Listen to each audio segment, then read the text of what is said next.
Talking about fighting, talking about stuff. Yeah. I don't have a theme song. I should. Maybe we just do that every episode? I don't know. In any case, I'm excited to take a quick break from football. Everything's been football-centric, rightfully so, and this is probably the best football weekend of the year. We'll get to that on the next episode, which will probably come out tomorrow if you're watching this live, and if you're not, then, it's probably out.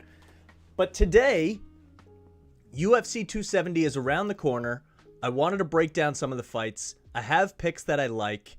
I have leans that don't seem to jive with what everyone else is thinking, which is weird, but I guess that's my MO. And I am a mush, as you know from the title, so, buyer beware. But we've been red hot on UFC. To date, since starting this show last year and this year, UFC, we are up the most units there of any of the sports that we've done. Basketball, any baseball stuff we sprinkled in, and football, of course. So I feel like I have a good lean on this, and I don't understand why everyone else is going the other way. Let's jump into the card. By the way, subscribe, like, yada yada, but, let's get into it. Here we go. Quick outline. Right off the top, Ngannou and Ciryl Gane is the main event, obviously, and we will spend a lot of time talking about that one. But some people have kind of ragged on this card for not being that deep, and I think the UFC knows that when they put Ngannou on a card, people are just going to pay for it regardless, so they can put anything else there. The co-main is great, and then after that, the star power isn't quite there. The Moreno-Figueiredo trilogy, awesome. I'm really excited about that. I really think dogs are barking here, to be honest with you, but that's besides the point. And then Michel Pereira as a third, it's not star power driven, but that doesn't mean they're not interesting fights, right? There's going to be really good, fun fights, including this one. I really like the Stamann-Nurmagomedov fight. It's weird. We're going to try to break it down. I'm not going to pick every fight. I have 5 picks for you at the end, so stick around. Because some of these we're going to talk about and then have to skip. And that's just the way this card is going to go.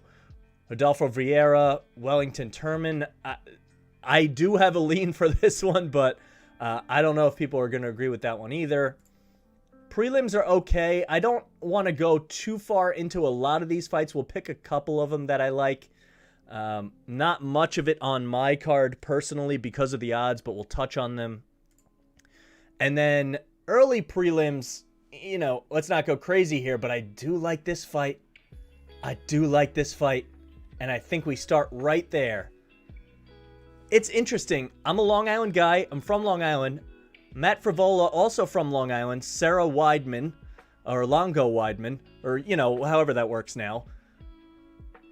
It's a weird fight, right? Because you look at the odds, and let's see where we're at here.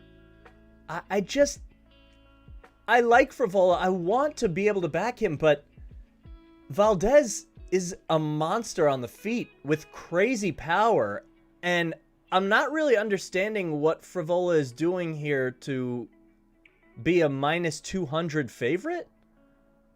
Who's betting him like he's a great wrestler? So if it's just the wrestling versus striking angle and you think he's going to get up close and Valdez maybe smothers himself a little bit going for a KO and just gets too close in there and Frevola can get his hands on him and just control the clinch, then yeah, sure, but why is that a minus 200 against a guy that has more power? Like, a lot more power. So I'm not really vibing with what these odds are. Like, let's see who he's fought. 31. Lost to Terrence McKinney, but, a lot of people do. But that was, damn, it was quick. They're okay. Like, the last 2 losses are against good competition. So normally I like that. But what is here to make me want to take him as a minus 200 favorite? I'm not sure. I just don't get where it's coming from, right? And maybe I'm being trapped, but I don't know. Can't type. And look, guy doesn't even have a wiki, right? But since when does that matter? I just know I've seen him knock people out cold. And he's a younger fighter by a little bit.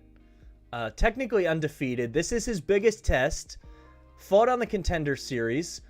Won a lot of fights on there, which has proven to be pretty good competition comparatively, especially compared to some other really lower promotions.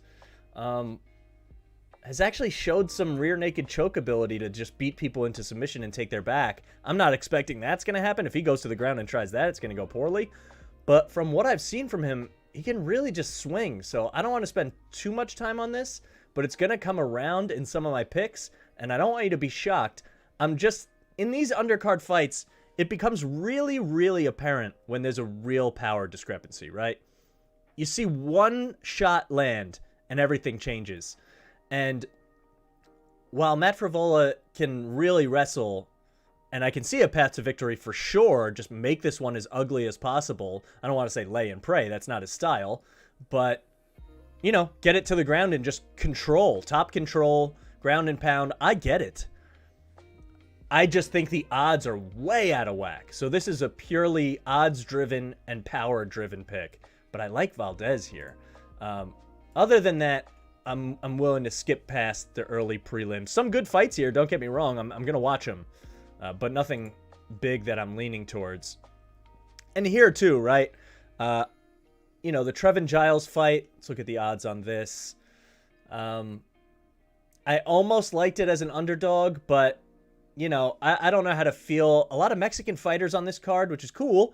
I don't know enough about Morales to bet against. The odds are dead even. Vegas feels like they don't really know, and for that reason, I'm not going to dip my toes in that water either, but I'm excited to watch it because I've liked Trevin Giles at stages, and as an underdog, I was almost intrigued, but I'm not putting it on the pick card. Jack Della is hyped to the gills. Like, we've been hearing about this guy out of Australia for a while, alongside the Volkanovskis of the world, but this too, I'm like, man, these odds are wide. This says minus 200. I thought I saw him a little wider than that. On FanDuel, yeah, minus 340 now. I don't like that because Pete Rodriguez, I think he's only got a couple fights, but has insane power. I think all of his fights have been first-round knockouts, like Quick Dead Game. Interesting nickname. Yeah, 4 wins. He's very young, 25 years old. First-round knockout, first-round knockout, first-round knockout, first-round knockout, all by just devastating stuff. You could look it up on the YouTube. There's not that much to see. He's only had, I mean, both of these ended in the first minute. This one was 10 seconds. This one was a minute and a half. Has he even had a round? No, hasn't even had a round worth of time as a pro MMA fighter, which is insane to me. But what do you want fighters to do aside from, when they have a lot of power, knock out opponents that aren't on their level quickly? So I'm staying away from this one too, because I'm like, yeah, Jack Della is the bigger prospect, but if I'm fighting against a guy that has one-punch knockout power, I haven't seen enough to bet a minus 340 against that.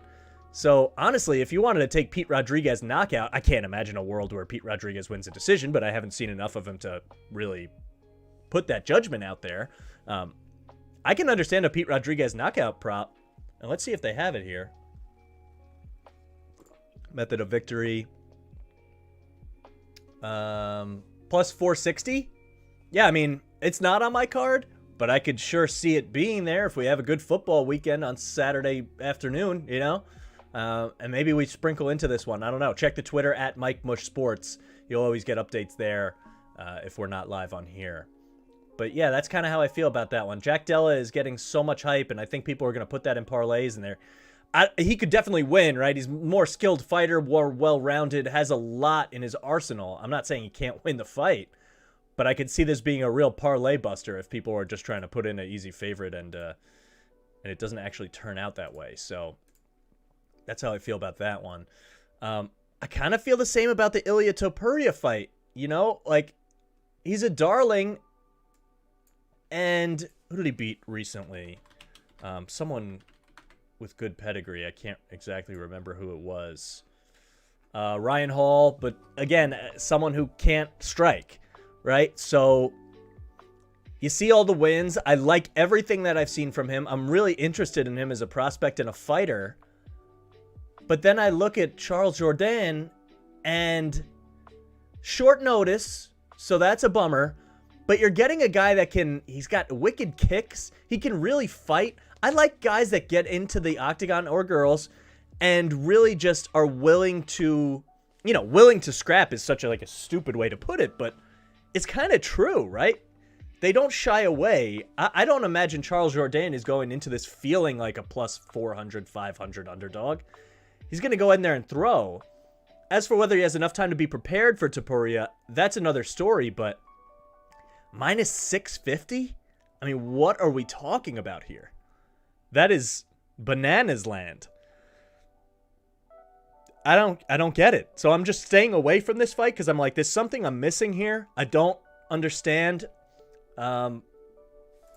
It's this one.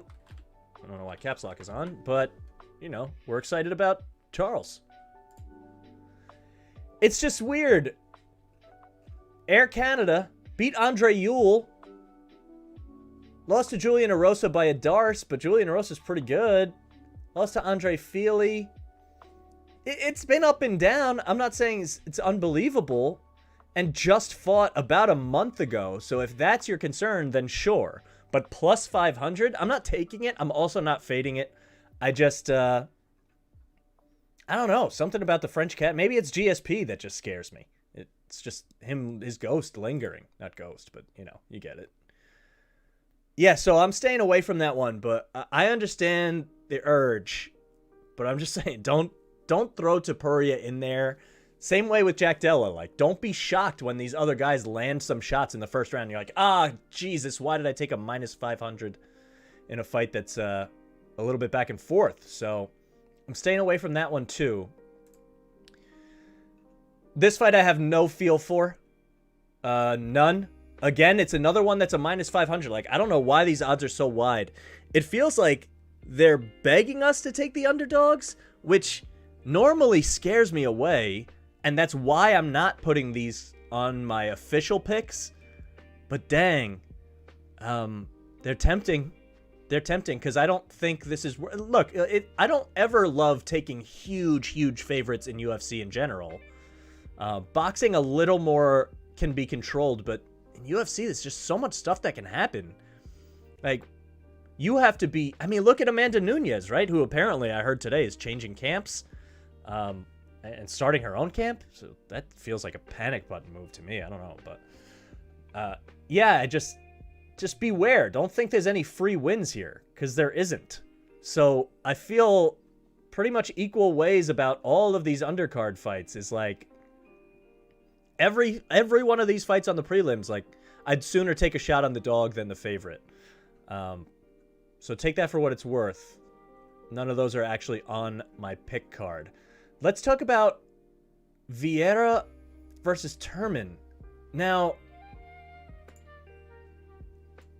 Vieira's gas tank just scares me, right? Black belt hunter, got subbed recently, did he not? Pretty sure, which was pretty shocking. This is grappling record. Yeah, lost by submission in February. So it was a little while ago now. In a guillotine. That was really surprising, but it was just pure gas tank. Like, when he gasses hard. And then he beat Dustin Stoltzfus, and that was really good, because I like Stoltzfus. And he impressed me. It looked like he improved. The jab was there. I mean, the striking isn't why you're going to take Vieira in any world or universe that we can perceive. But this was a good fight and showed improvement. Didn't outpace himself in the first round, just going for a finish immediately. So I was happy about that. And that's the kind of thing I want to see in this fight, because if he gasses in the third round, he's going to lose, right? All those muscles are cool looking, But it doesn't always help you as much as you think, especially for a guy that's a Brazilian Jiu-Jitsu master. It's like, why exactly are you that big? It's tantalizing, but I don't know if that's why I'm going to pick him here, right? But where are we? Here. The thing about Wellington Turman, though, is that I don't think he addresses any of the weaknesses that Vieira brings to the table. He's 25 and has 22 pro fights, which I do actually like. But beat Sam Alvey by split decision, which like has been every single fight Sam Alvey has ever had, it feels like. Let's just look at that. Oh my God, a lot of losses in a row. I like Smiling Sam. I really do. He's a gamer. Like, talk about a person that's willing to step in the cage and fight, like I was talking about a second ago. But look at all these split decisions. Split. All decisions, right? It's like, so I'm not going crazy over a split decision win over Sam Alvey. No disrespect. He was deducted a point due to eye pokes, right? Like, you don't want to see that happen. And then a bunch of losses, and just, I feel like this is the UFC giving Rodolfo Vieira, it's disrespectful to say a cupcake win. That's not what it is. But I feel like if he's going to make a run, it has to start with the last fight, and it has to continue in this one. Because of the gas tank, I don't think this is going to go to a decision. I think either Vieira will get the sub that he wants, or I guess Turman will get a knockout based on, or maybe his own sub based on Vieira gassing, which we've seen before. But Turman doesn't have the striking ability that I really want to see when I'm facing Vieira, right? The easy way to beat him, not easy, but is just keep it on the feet. And that's what Turman's going to have to try to do. But he's not a pure striker. This isn't really his game. He's just more well-rounded, in my opinion, from what I've seen from him. So, because of that, I don't think Vieira's weaknesses are going to be exploited, and he's going to be able to get his hands on Turman, unless he's just popping a jab constantly, which I just haven't seen really. I think Vieira is going to charge forward, get a single or a double, get it to the ground, and get his sub. And if he works too hard to get there and can't finish, then, you know, maybe that's a possibility. But I really like Vieira, and we'll come back to that for the picks. Stamen versus Nurmagomedov. Look, Said Nurmagomedov is skilled. I just don't know exactly which skills are the paramount ones. He's not Khabib in his ground game, but he's skilled there. He's not Zabit in his stand-up game, but he's skilled there.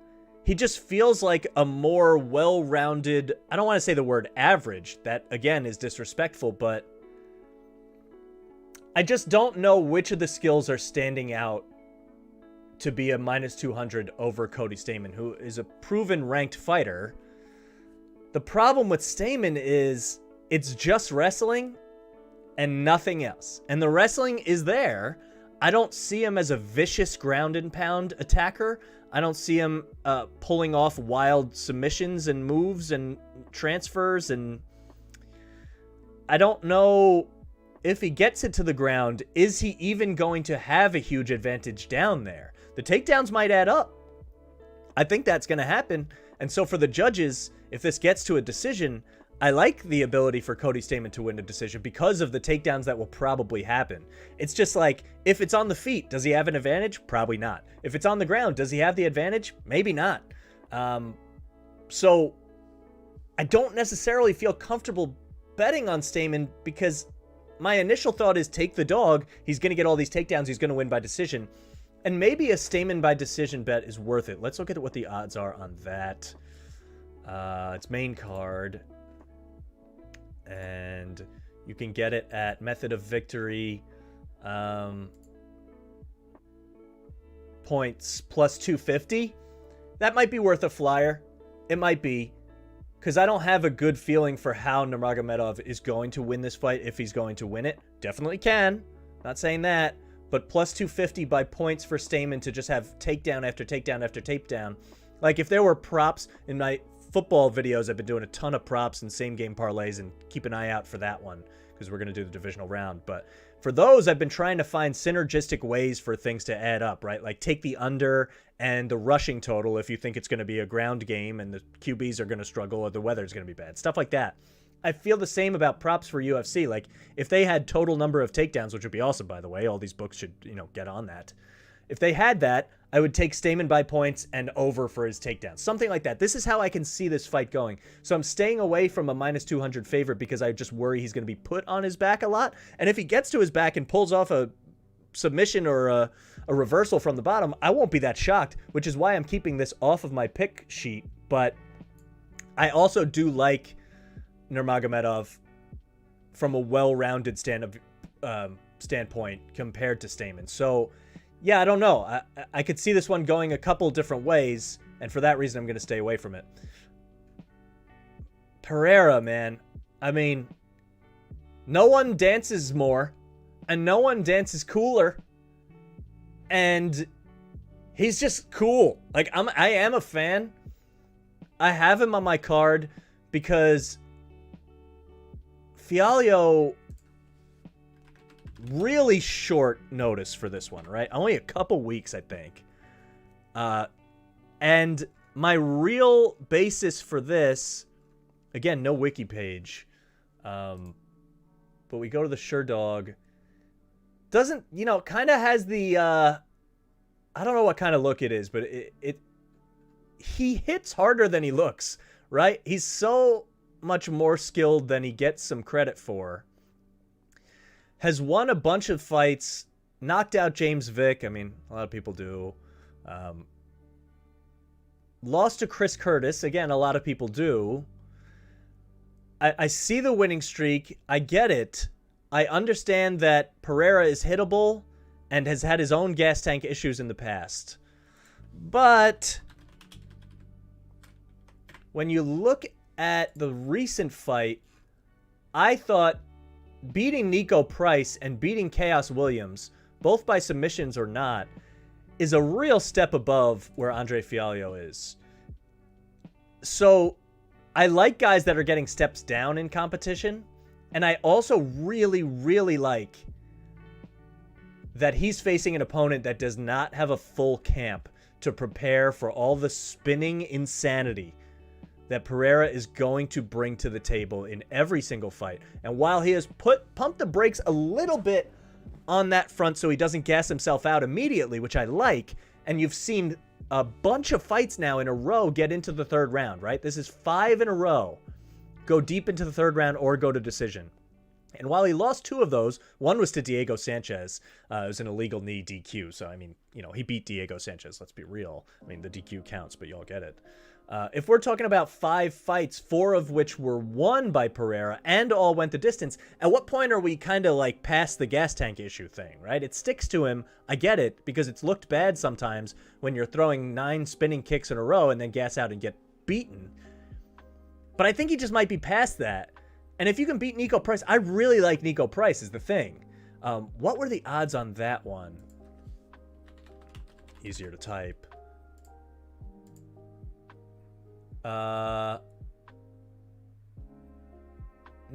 Pereira was a minus 175 in that one. And right now is only about... I forget where I got it. I don't have it written down here because I have it in a parlay. Spoiler alert for a couple seconds from now. Let's go back.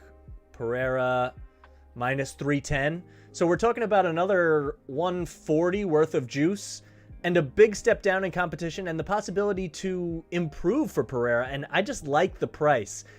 The real thing is the lack of a camp for Fialho. I think you need to prepare diligently for what Pereira is going to bring. And instead, you're going to see Andre just kind of probably walk forward, trust his boxing, and just try to force his own style. Sanford MMA, good camp. Like, they're probably ready. They have the book on Pereira, I'm sure. But I just don't feel comfortable taking anyone without the camp against Pereira. And I don't think the odds are wide enough for a step down in competition. So for those reasons, I really like Pereira, and I'm throwing him in a couple parlays. And he'll be on the pick sheet in a second. So let's go back to here. Now we get to the co-main. Moreno and Figueiredo. I was on Figueiredo in the first fight. I was on Figueiredo in the second fight. I was proven wrong. I really like Brandon Moreno a lot. But the power of Figueiredo is on a different level. And I know I keep harping on power. I guess it's the theme of this show and this card for me. Because again, I like Moreno, but there's an equalizer here on the Figueiredo side. And the thing that keeps people away from is the weight cut and the age. I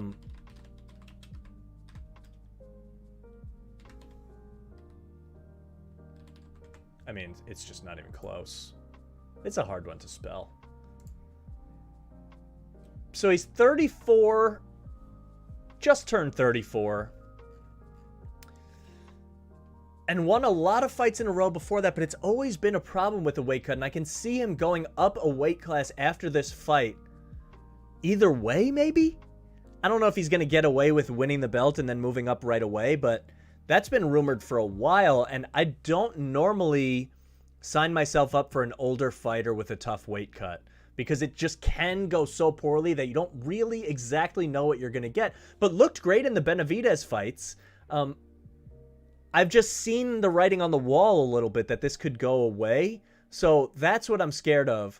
And Moreno is the more well-rounded fighter. Although Figueiredo doesn't get nearly enough credit for his ground game, his chokes are terrifying.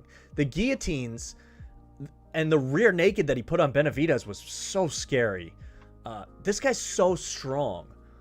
And Moreno's the champ, deserves to be a favorite, but I think these odds are a little out of whack. What were the odds on the last one? Let's go back. Moreno was a minus 185. So the odds are pretty similar. First fight, he was a plus 205. That's a wild correction, right? Wild. Really wild. And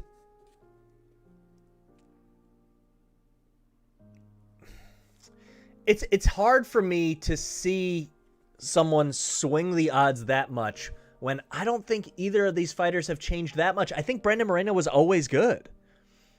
So if you look at this, originally in the first fight, Figueiredo was a minus 275. Now he's a plus 155. And what has really changed aside from the belt and a couple of fights that, by my estimation, were very close?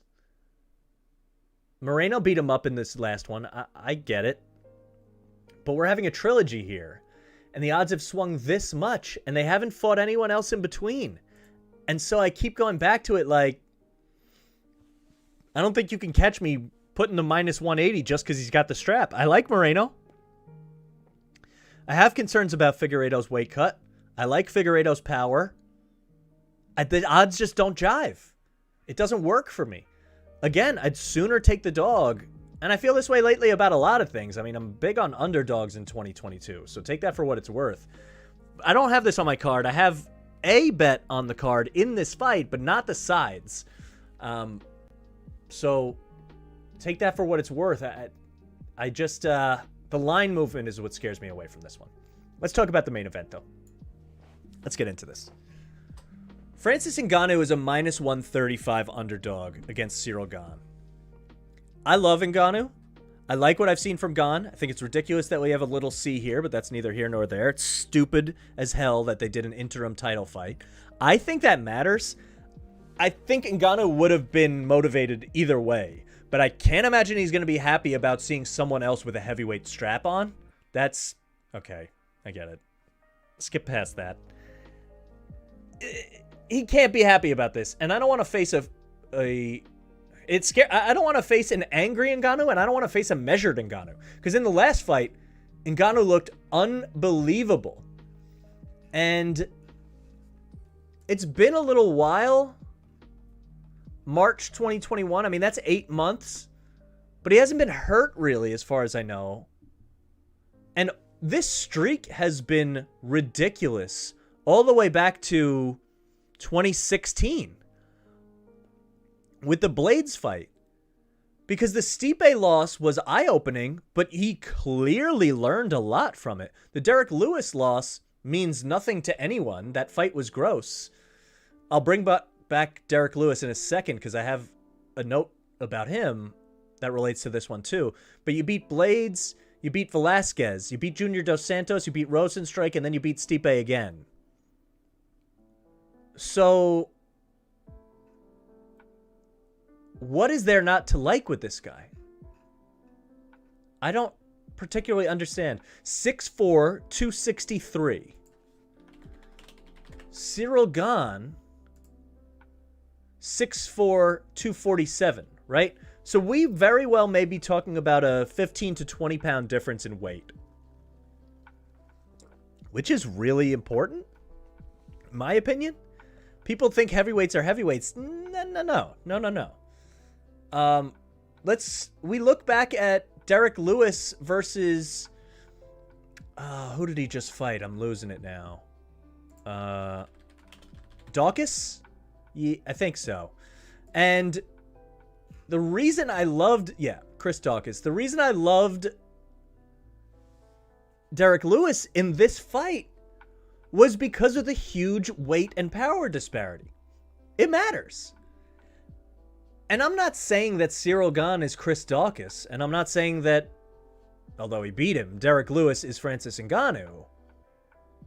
But it's a similar vibe of how the public was feeling going into this fight was, oh, speed kills, he's technical, he's going to be able to avoid the big bomb, and if he avoids the big bomb, then all of it is going to be point fighting, and he's going to get in there, and he's going to do his thing, and he's got a lot of skills, and I don't deny any of that with Dawkins or Cyril Gane. And Cyril Gane is on a different level, I understand.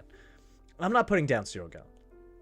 But when you get touched by these guys with the premier power, the Derek Lewises of the world and the Francis Ngannous of the world, and those might be the only two on this list, that's it. You don't survive.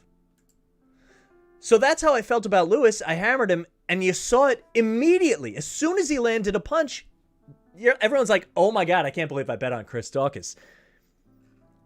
I can see that going a similar way here. Am I crazy? I'm not understanding the underdog thing. He's had an unbelievable run. All anyone has talked about is how he has a power that no one else has had here in this promotion at all, maybe in history, in any promotion, maybe in boxing, maybe in anything. And now you're getting a guy that he's bigger than and is admittedly, I don't want to say lacking power, but isn't one of the biggest power punchers in the UFC heavyweight division. That's a fact. So I get you wanting to say speed kills. It won't shock me that much if Cyril Gane is landing jabs and getting inside and avoiding the big power and making moves that are eye-opening and beautiful and doing a lot of really technical stuff. But the power is the equalizer. And these odds are not equalized. Why? Why is Ngannou a dog? Am I diving into a trap? Maybe. Maybe I am. But I think I'm willing to do it. Because I worry that we're in the midst of one of the... I don't worry. I mean, I'm banking on it. That we're in the midst of one of the really great heavyweight title runs ever. And we still might be in the middle of it. And I don't know if we're... I mean, he's not a young guy, Ngannou. He's, what, 34? 35? So if this is towards the end of the run and I'm not realizing it yet, then, you know, fair enough. But I think he's got another couple of fights in him. Hopefully a John Jones fight where he can just destroy him. Or actually, hopefully I just never see John Jones fight again. But in any case, I don't know if we've gotten odds like this for Ngannou. And I don't know if we will again. Even if he loses, when is he going to be an underdog like this? Because you look at this, he was minus 300 against Rosenstrike. He's minus 230 against JDS. He was plus 130 against Cain Velasquez. That feels somewhat similar to me. That's a good... Not that Cyril Gane and Cain Velasquez are the same fighter. But at this stage in Cain Velasquez's career, maybe same level fighter. And I remember having Ngannou in this fight and saying, I don't really understand why he's an underdog. because he's coming off of a win against Blades when he was a minus 155. He was coming off a fight against Derek Lewis that he lost, but blah, blah, blah, whatever. He was a minus 230 going into that, though. He was minus 160 against Stipe. Now, we learned that that was inaccurate, but still, it's worth something. Why was he minus 160 going into the fight against Stipe?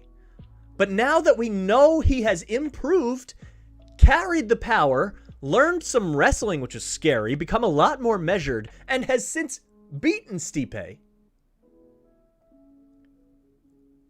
why is he now a huge underdog? And this opened with Ngannou minus 190.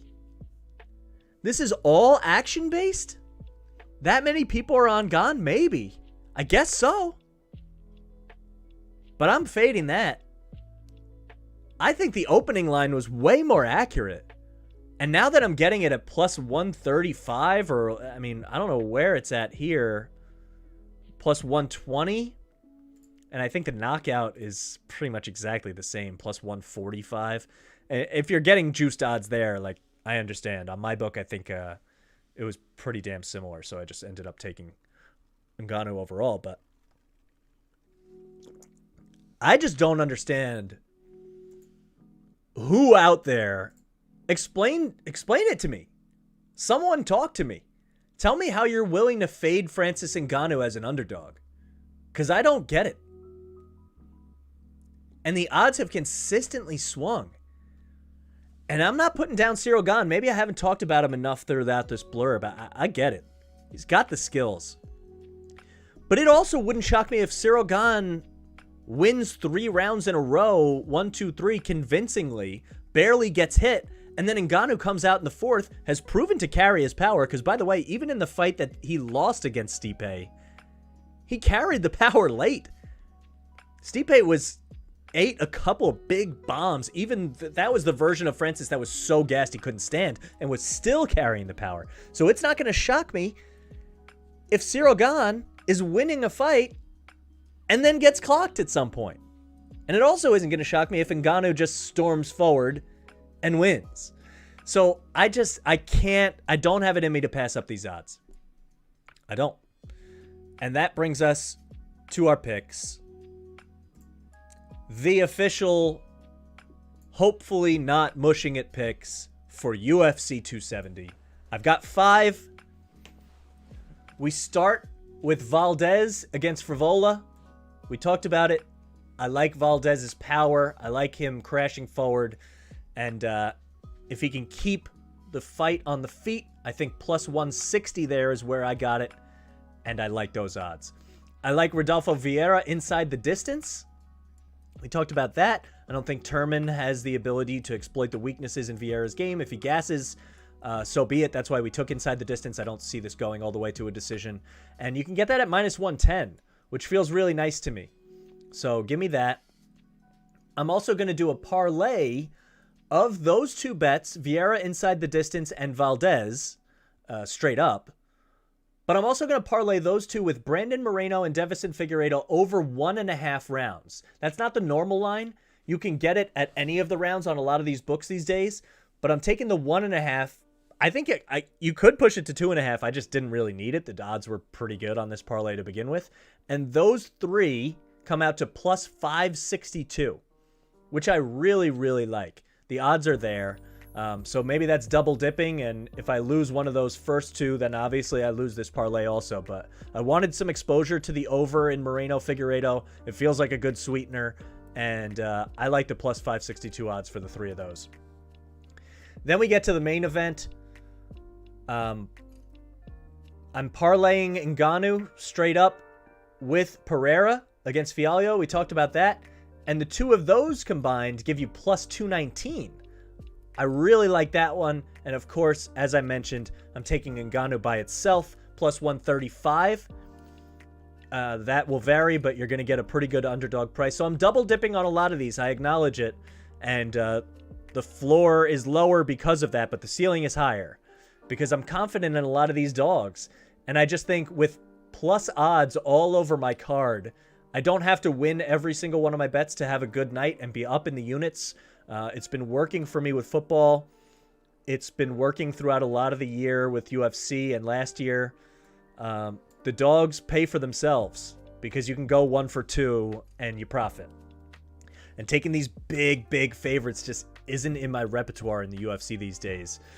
Some fights, but not on this card. So again, we like Valdez. We like Vieira inside the distance. Moreno over 1.5 rounds. Those are in a parlay. I like the parlay of Ngannou and Pereira, and I like Ngannou by itself. That's it. Those are the 5. I hope we win. UFC 270. I'm really excited for it.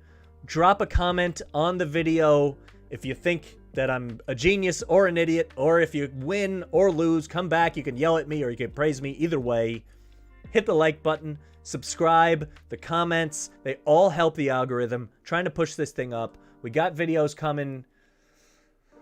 Who knows when, but hit the notification bell so you know when I go live. And we got a lot of football stuff coming. I'm going to stick with UFC. Once football is over, we'll get back into NBA a lot more. MLB's around the corner, maybe, if the lockout ever ends. And there's plenty to talk about. It's all coming. Follow me at Mike Mush Sports on Twitter and Instagram for more updates when I'm not here. And good luck. We'll see you out there. Bang, bang.